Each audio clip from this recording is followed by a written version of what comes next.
Good morning students. तो class third में देखिए आज हम पार्ट 9 रिवाइज करेंगे। ओके, पार्ट 9 डिस्कवरिंग बुक से सबसे पहले रिवाइज करेंगे। पार्ट 9 का देखिए बच्चों क्या नाम है, साहसी मीरा। ओके, तो चलिए स्टार्ट करते हैं। अभ्यास एक हम पहले दोहराएंगे। ओके, तो देखिए फर्स्ट नंबर पे क्या है, प्रश्न उत्तर पहला है, मीरा अलवर क्यों आई थी। मीरा अलवर क्यों आई थी? क्योंकि मीरा के पापा का तबादला हो गया था। उत्तर देखिए क्या लिखा है, क्योंकि मीरा के पापा का तबादला हो गया था इसीलिए मीरा अलवर आई थी। आगे देखिए, मीरा जल्दी से किसी से दोस्ती क्यों नहीं करती थी। तो मीरा जल्दी से किसी से दोस्ती क्यों नहीं करती थी? क्योंकि मीरा चलने के लिए किसका सहारा लेती थी? वैसाखियों का। तो वो उसे अपनी कमजोरी मानती थी, तो इसीलिए वो किसी से बात नहीं कर पाती थी। ये देखिए, मीरा चलने के लिए वैसाखियां लेती थी, इसी कमजोरी के कारण वह कम बोलती थी। जब वह सहारा लेने के लिए वैसाखियों का प्रयोग करती थी तो वो अपने आप को क्या समझती थी? कमजोरी समझती थी कि मैं सहारा लेती हूँ इस वैसाखियों का, तो इसी के कारण ही वो सबसे कम बोलती थी। सभी बच्चों को क्यों लगा कि मीरा पिकनिक पर नहीं जाएगी? तो सभी बच्चों को क्यों लगा कि मीरा पिकनिक पर नहीं जाएगी? इसीलिए लगा क्योंकि मीरा पिकनिक की जैसे बातें चल रही थी तो वो कोई पिकनिक के बारे में कोई बात ही नहीं कर रही थी, यानी पिकनिक बनाने की योजना में वो कोई बात ही नहीं कर रही थी। ये देखिए, मीरा पिकनिक की योजना बनाने में किसी से बात नहीं कर रही थी।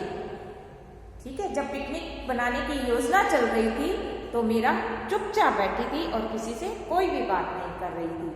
ओके, तो आगे देखिए, मीरा ने सभी की मदद कैसे की। कैसे की थी मीरा ने सबकी मदद? बस का आपातकालीन दरवाजा तोड़कर। ठीक है, जब पिकनिक पर जा रहे थे तब उनकी बस टकरा गई थी, तो मीरा ने सबकी मदद कैसे की थी? बस का आपातकालीन दरवाजा तोड़कर। पहले आप 3 के उत्तर रिवाइज कीजिए, फिर हम और करेंगे।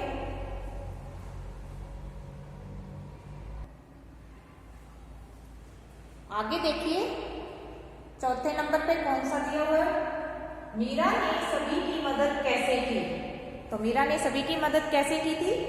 बस का आपातकालीन दरवाजा तोड़कर। ये देखिए, बस का आपातकालीन दरवाजा तोड़कर सभी को बस से बाहर आने में मदद की। मीरा के द्वारा ही सभी की जान बच पाई थी, क्योंकि मीरा ने बड़ी ही समझदारी से ये कार्य किया था। ओके, देखिए पहले नंबर पर प्रश्न उत्तर दिए गए जो हमने अभी दोहराए। अब दूसरे नंबर पे देखिए क्या दिया हुआ है, सही वाक्य के सामने सही व गलत के सामने गलत का चिन्ह लगाएं। तो पहला देखिए, मीरा एक घमंडी लड़की थी। क्या मीरा एक घमंडी लड़की थी? नहीं, मीरा एक घमंडी लड़की नहीं थी। यह वाक्य क्या है? गलत है। मीरा के पापा का तबादला दिल्ली हो गया था। मीरा के पापा का तबादला कहाँ हुआ था? अलवर। तो ये भी वाक्य हमारा क्या है? गलत है। मीरा पिकनिक पर नहीं जाना चाहती थी। क्या मीरा पिकनिक पर नहीं जाना चाहती थी? तो ये वाक्य भी गलत है। मीरा तो पिकनिक पर जाना चाहती थी। अब देखिए, बस में सभी बच्चे व अध्यापिकाएं हंसते गाते जा रहे थे। जब सभी पिकनिक पर जा रहे थे तो सभी बच्चे अध्यापिकाएं हंसते गाते जा रहे थे। तो ये वाक्य हमारा सही है। हाँ, बस में सभी बच्चे अध्यापिकाएं हंसते गाते जा रहे थे। आपसी सहयोग से बच्चों ने एक बड़ी दुर्घटना होने से बचा लिया। हाँ, अगर वो बस का आपातकालीन दरवाजा नहीं तोड़ते तो हो सकता है कोई बड़ी दुर्घटना भी हो सकती थी। तो ये वाक्य हमारा सही है। तो देखिए, मीरा एक घमंडी लड़की थी ये वाक्य गलत है। मीरा के पापा का तबादला दिल्ली हो गया था, ये भी वाक्य गलत है। मीरा पिकनिक पर नहीं जाना चाहती थी, तो ये वाक्य गलत है। बस में सभी बच्चे व अध्यापिकाएं हंसते गाते जा रहे थे, ये वाक्य सही है। आपसी सहयोग से बच्चों ने एक बड़ी दुर्घटना होने से बचा लिया, तो ये वाक्य भी हमारा सही है। ठीक है बच्चों, तो आपको क्या करना है, पार्ट 9 अच्छे से याद करना है। अब हम करेंगे खालिस्तान। ओके,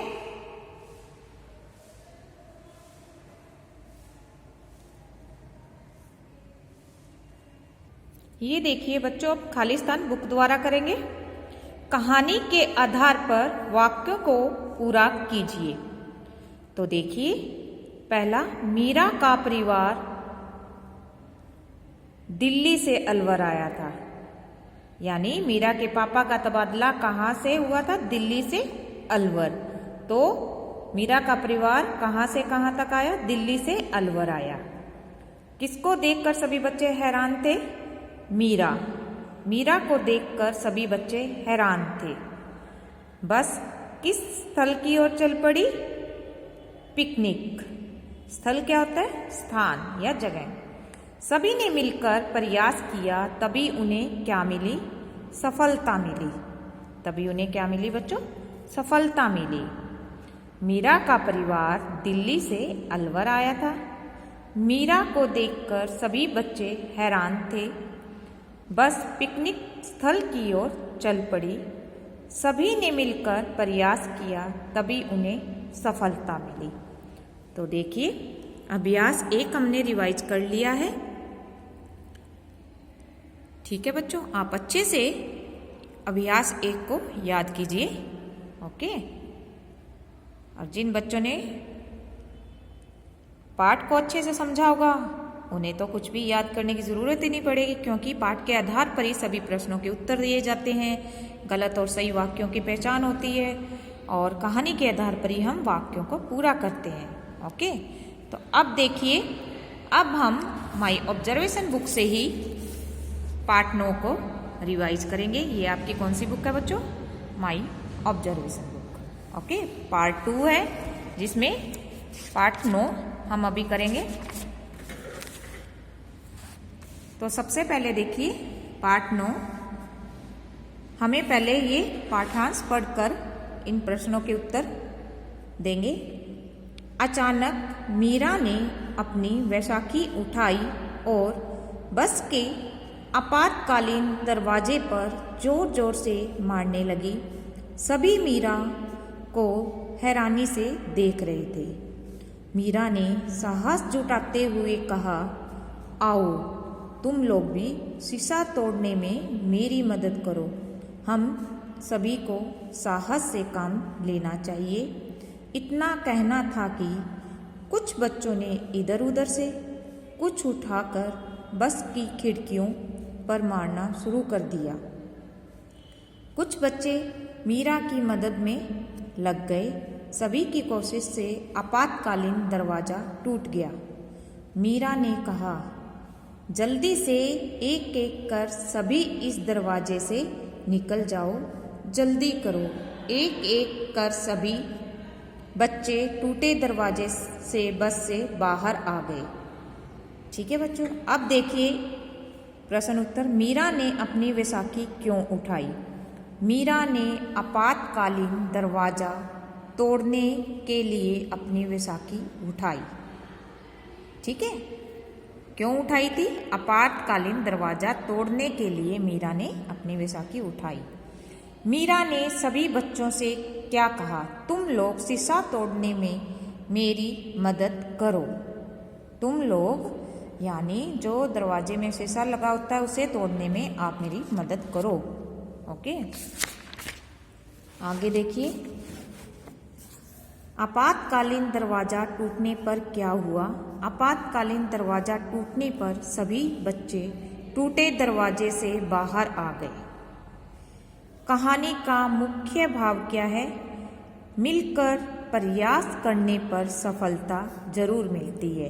ये देखिए कितना अच्छा उत्तर लिखवाया गया है। कहानी का मुख्य भाव क्या है, यानी हम सभी भी मिलकर को प्रयास करते हैं तो सफलता जरूर मिलती है। आगे देखिए प्रश्न नंबर 2 में क्या करना है हमें, निम्न में से उचित विकल्प पर सही का चिन्ह लगाना है। तो पहला देखिए, मीरा के पापा का तबादला दिल्ली से कहाँ हुआ था, जयपुर या अलवर। कहाँ हुआ था, दिल्ली से अलवर। ओके, मीरा किसके सहारे चलती थी, वैशाखी या लकड़ी, तो क्या आएगा वैशाखी। अध्यापिका ने सभी बच्चों को कहाँ जाने की बात कही, पिकनिक या पार्क, तो क्या आएगा पिकनिक। बस किससे टकराकर घाटी की तरफ झुक गई, पेड़ से टकराकर या बस से टकराकर, तो बस किससे टकराकर, पेड़ से टकराकर। किसके साहस के कारण सभी की जान बच गई, मीरा या अध्यापिका, तो साहस किसने दिखाया था सबसे पहले, मीरा ने। तो मीरा के साहस के कारण सबकी जान बच गई थी। ठीक है बच्चों, अब हम उचित विकल्प पर सही का चिन्ह लगाइए। मीरा किस कारण किसी से बात नहीं करती थी, चलने के लिए वैशाखी का सहारा लेने के कारण, शर्मीली थी होने के कारण, घमंडी थी होने के कारण। तो किस कारण से मीरा बात नहीं करती थी, चलने के लिए वैशाखी का सहारा लेने के कारण, यही उसकी एक कमजोरी थी। नहीं तो मीरा बहुत ही साहसी लड़की दिखाई गई है। ठीक है, कहानी का मुख्य भाव क्या है, दूसरों की प्रशंसा करना, मिलजुल कर कार्य करना चाहिए, दूसरों की बात मानना चाहिए। तो मिलजुल कर कार्य करना चाहिए, क्या आएगा मिलजुल कर कार्य करना चाहिए। आगे देखिए, समस्या आने पर हमें किससे काम लेना चाहिए, गुस्से से, ईमानदारी से, धैर्य व सूझबूझ से, क्या आएगा। अगर कोई समस्या आ जाए तो हमें धैर्य व सूझबूझ से काम लेना चाहिए। अब देखिए, वाक्य के अंत में हम किस चिन्ह का प्रयोग किया जाता है, अल्प विराम, अर्ध विराम या पूर्ण विराम। वाक्य के अंत में किस चिन्ह का प्रयोग करते हैं हम, पूर्ण विराम। ओके, देखिए इस चिन्ह को हम क्या कहते हैं, ये देखिए ये जो चिन्ह दिया गया है इसे हम क्या कहेंगे, विस्मयादिबोधक, प्रश्नवाचक या अल्प विराम। तो इसे हम क्या कहेंगे, विस्मयादिबोधक चिन्ह कहेंगे। ओके, क्या तुम घर जा रहे हो, वाक्य में किस विराम चिन्ह का प्रयोग किया गया है, विस्मयादिबोधक, प्रश्नवाचक, अल्प विराम। तो देखिए ये किससे स्टार्ट हो रहा है वाक्य हमारा, क्या तुम घर जा रहे हो, ये देखिए ये किस चीज का चिन्ह है, प्रश्नवाचक। तो उत्तर भी हमारा क्या आएगा, प्रश्नवाचक, क्यों इसमें प्रश्न पूछा जा रहा है, क्या तुम घर जा रहे हो। के प्रश्न पूछे जाने पर वाक्य के अंत में किस चिन्ह का प्रयोग किया जाता है, प्रश्नवाचक, अल्प विराम या अर्ध विराम। तो क्या आएगा, प्रश्न पूछे जाने पर हम प्रश्नवाचक चिन्ह का ही प्रयोग करते हैं, वो भी वाक्य के अंत में। दो या दो से अधिक शब्दों या वाक्यों को अलग करते समय थोड़ा रुकने के लिए किस चिन्ह का प्रयोग किया जाता है, प्रश्नवाचक, अल्प विराम, अर्ध विराम। तो किस चिन्ह का प्रयोग किया जाता है, अल्प विराम। आश्चर्य, खुशी, दुख, शोक, प्रशंसा, भय आदि भावों को प्रकट करने के लिए हम किस चिन्ह का प्रयोग करते हैं।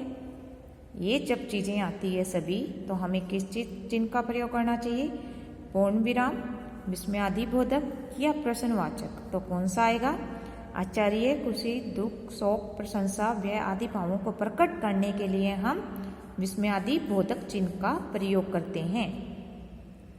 आखिरी रह गया, देखिए इस चिन्ह को हम क्या कहते हैं, ये जो दिया गया है देखिए आप ध्यान से इसे, इस चिन्ह को हम क्या कहेंगे, पूर्ण विराम। ये कौन सा चिन्ह होता है, पूर्ण विराम। ठीक है, अल्प विराम जिसे आप कोमा कहते हो, ठीक है, अर्ध विराम अलग होता है। ठीक है, एक डॉट और कोमा, ठीक है, उसे हम अधर्थ विराम कहते हैं। तो पूर्ण विराम का कौन सा चिन्ह है बच्चों? ये वाला। ओके, तो आपको क्या करना है, पार्ट 9 डिस्कवरिंग बुक से और ऑब्जर्वेशन बुक से अच्छे से लर्न करना है आपको। ओके स्टूडेंट्स, क्योंकि आज हमने रिवाइज ही किया इस चैप्टर को, फिर से पहले अच्छी तरह से मैंने समझाया हुआ है, तो आप भी इसे अच्छे से याद कीजिएगा।